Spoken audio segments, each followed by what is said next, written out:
Arjuna inquired, which are considered to be more perfect?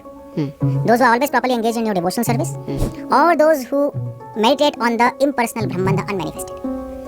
So the controversy of formless and form. Very direct question. Yeah.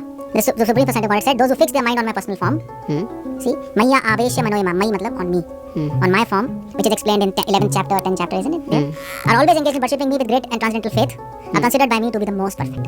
He gives a conclusion. Simple. The conclusion here is not so simple. Here a lot of analysis of the words of the Bhagavad Gita is required. Here specifically, Bhagavad Gita 12th chapter is referred to. The name of this chapter being Bhakti Yoga, the chapter talking about Bhakti. Because the name of the chapter is Bhakti Yoga, the whole chapter is going to be talking about Bhakti. And Bhakti is what is being praised here. And Arjuna, as usual, is asking Bhagavan, what is more important? There is no impersonal Brahman and personal Brahman as referred by this person Keshavanand. But here the question of Arjuna is with respect to whether one should remain in Grihastha Ashrama and worship that Lord who is in the form of everything, which was unfolded in the 10th chapter and 11th chapter. So the Lord unfolds himself as Vishwarupa. Now Vishwarupa is typically presented as the Lord with so many heads and so many hands. But this is a form which just helps people connect. But really, Vishwarupa means the Lord who is in the form of Vishwa, who is in the form of everything. And we see consistently Arjuna questioning Bhagavan Krishna, not only in the 12th chapter, but also in every chapter, in the 2nd chapter, 3rd chapter. Jayasi chet karmanaste mata buddhir janardana tatkim karmani khore mam niyojesi Keshava. And here, maya aveshya mano imam ityadi. In this way, Arjuna goes back to the same question of asking whether I should understand Ishvara, and for that, should I take sannyasa? Should I leave this battlefield and not fight? Or should I remain as a grihasti? Should I remain as a married man and do my duty? This is a common theme in Arjuna's question, and as long as Arjuna is asking the question, it only points out that Arjuna has not yet understood.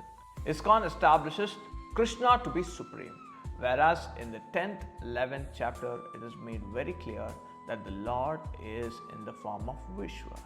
When the Lord is in the form of Vishwa, and even the next chapter, the 13th chapter, is going to talk about the Lord Sarvendriya Gunapasam Sarvatah Panipadam Tata. In this way, the Lord is explained to be the one who is in the form of everything. Now, if we have the insistence that the Lord should only have a human form, now this is our problem. Because in this whole world, there are so many creatures, so many varieties of species available, and a human form, a human species is one among so many species. And then you insist that the Lord should be in the form of human, should be in a loka called Vaikuntha, and we should go there and play dandiya, ignoring the presence of so many millions of life creatures out there, and as though being racist about God being human. Whereas Bhagavan Krishna clearly reveals himself to be in the form of all living beings, non-living beings, ever. Now this negates the idea of limited to a form called Krishna. In the 12th chapter also, from verse 13, Adveshta sarva bhutanam maitra karuna evacha. In this way, Bhagavan Krishna is going to talk about the sannyasi who commits oneself to self-knowledge and gains ultimate liberation called moksha. How do we know what to do for him? That's all engage in devotional service and always meditating upon me, having fixed their minds upon me. For them I am so delivered from the ocean of birth and death. Birth and death, he is very clearly telling. Now we are given a human life to live, to experience certain things, to achieve certain things, to live in a certain way. What is it that the Lord wants you to do? Doesn't it sound foolish when someone says God wants you to do this? When everything is the Lord, there is nothing outside the Lord, then what is to be done is to recognize that. And that is what is said in the 8th verse, Mayi eva mana adatsva, Mayi buddhim niveshaya. It is not that there is something specifically to be done for the Lord, but to see that there is no action outside the Lord. You see how this makes a difference, how this revelation of the Lord makes a difference in our lives. Basis theories of ISKCON don't make any sense. They have made this whole translation to motivate an individual to join ISKCON and to work for the organization for very less money. Ultimately, all the explanation, the whole translation is leading the individual to join ISKCON, take ISKCON's life membership, become a volunteer for ISKCON and do Hare Krishna. Which none of the Pandavas have done, none of the Kauravas have done, not even Bhagwan Krishna's family has done. Yehi samsprija sukha, dukhi nevate. It is in the previous chapters. Krishna is saying yehi samsprija sukha. Any happiness you get by touching this material world, dukhi nevate. It will lead to dukkha. It's very important to understand Bhagavad Gita, the words of Bhagavad Gita, and then talk about it, not depending on the misleading translation. The verse talked about by this person is not clear, as this person has not studied. The verse is 5th chapter, 22nd verse. Yehi samsparshaja bhoga ha dukkayo naya evate. Now this is the verse. Now he's saying yehi samsparshaja sukha. Now when someone talks very fast and the words become unclear, it only points out their ignorance of the subject.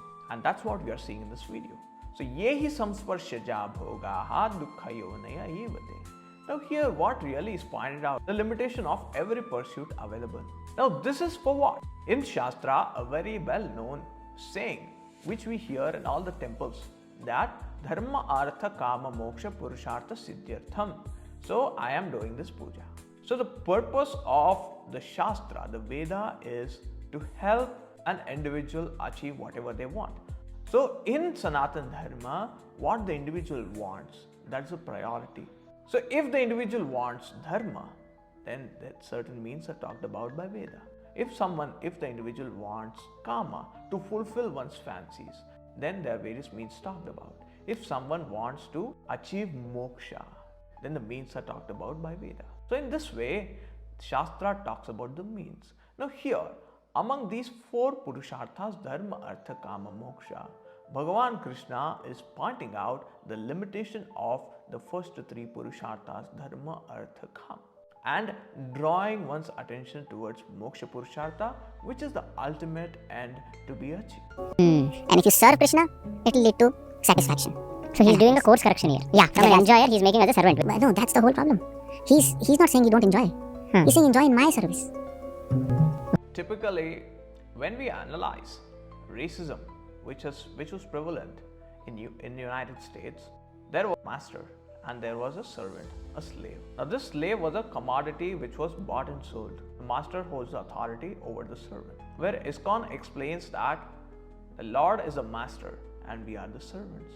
Now this is a very disturbing concept psychologically. In the whole Bhagavad Gita, we don't find the Lord talking in an authoritative tone. I am a supreme being, you are lowly beings. Bhagavan Krishna, even in one place, doesn't say like this. In fact, Bhagavan Krishna says, you are all not outside me. I am one with you, you are one with me.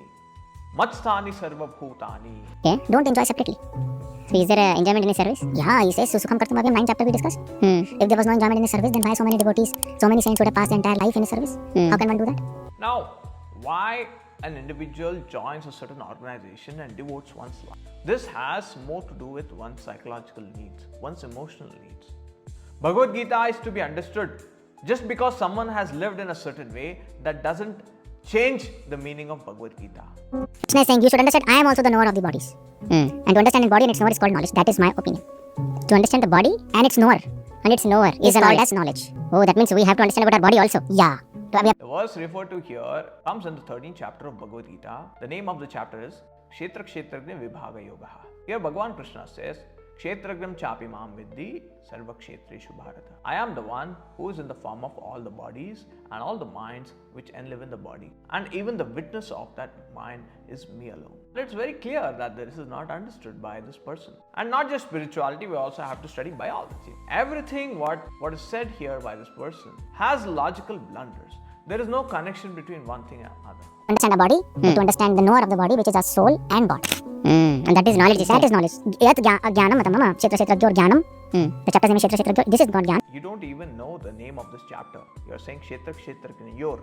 Kshetra kshetrajna yor is not the name of the chapter. The name of the chapter is kshetra kshetrajna vibhaga yoga. So without knowing Sanskrit, without understanding the words of Gita, having not studied from a guru, when people become preachers, there's a problem. Anything else is ajnana. So in all our life we don't do this. Yeah, we don't do this. Regarding the body, doctor will understand. Yeah. And regarding the soul, that is all a myth. It's a myth, or God, it's God's business. God's business to understand. We have nothing to do with it. Yeah. So finally we are deprived of the real knowledge, but we have all the knowledge of the world. Yeah. That's the whole point. Bhagavad Gita is for the knowledge of oneself, otherwise called self-knowledge. In Sanskrit, it's called Atma Jnanam, Brahma Jnanam, or Ishvara Jnanam. It's like having the eyes open and saying, I cannot see, only God can help me do that. So God has given you the eyes to see.